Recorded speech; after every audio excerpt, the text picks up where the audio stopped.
Katanya sih Pertamina lagi mulai ketar-ketir. Soalnya ada anak muda Indonesia yang berhasil nemuin bahan bakar murah, ramah lingkungan, dan katanya setara sama RON 98. Bukan impor, bukan hasil riset luar negeri, tapi buatan tangan sendiri. Dari tanaman yang tumbuh di tanah Indonesia. Namanya Bobby Boss, singkatan dari bahan bakar orisinil buatan Indonesia, bos. Penciptanya adalah M. Ikhlas Tamrin, seorang pemuda yang dulu sempat jadi aktivis mahasiswa. Lucunya, ide ini muncul dari rasa kesalnya sendiri. Dulu, waktu masih kuliah, Ikhlas ikut demo di depan Istana Negara, nuntut Presiden SBY supaya nurunin harga BBM. Tapi besoknya, harga malah naik.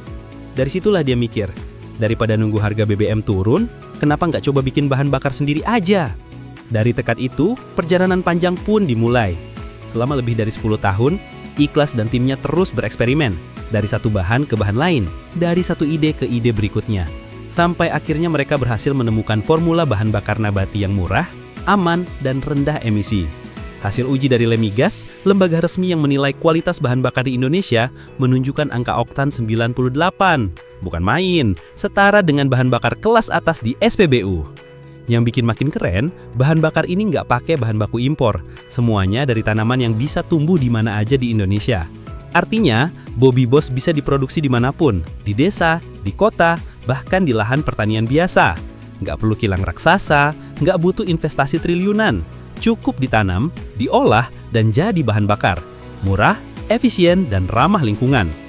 Bobby Boss sendiri punya dua jenis produk, bensin dan solar. Dua-duanya udah diuji di berbagai kendaraan, dari Fortuner, Navara, Alphard, sampai motor PCX dan NMAX. Hasilnya, mesin tetap halus dan konsumsi bahan bakarnya malah lebih irit. Inovasi ini juga dapat dukungan dari banyak pihak. Mulyadi, anggota DPR RI, bilang kalau Bobby Boss bisa jadi langkah besar menuju kedaulatan energi bangsa. Sementara Haji Amir Mahfud, pemilik PT Prima Jasa, bahkan siap pakai bahan bakar ini buat armada busnya di Jabodetabek dan Jawa Barat. Dan kalau dipikir-pikir, ini bukan cuma soal bahan bakar, ini soal harapan. Harapan bahwa suatu hari nanti Indonesia nggak perlu lagi impor energi. Bahwa sawah-sawah kita bukan cuma menumbuhkan pangan, tapi juga energi untuk masa depan. Seperti kata Ikhlas, Bobby Boss bukan cuma energi, tapi juga harapan.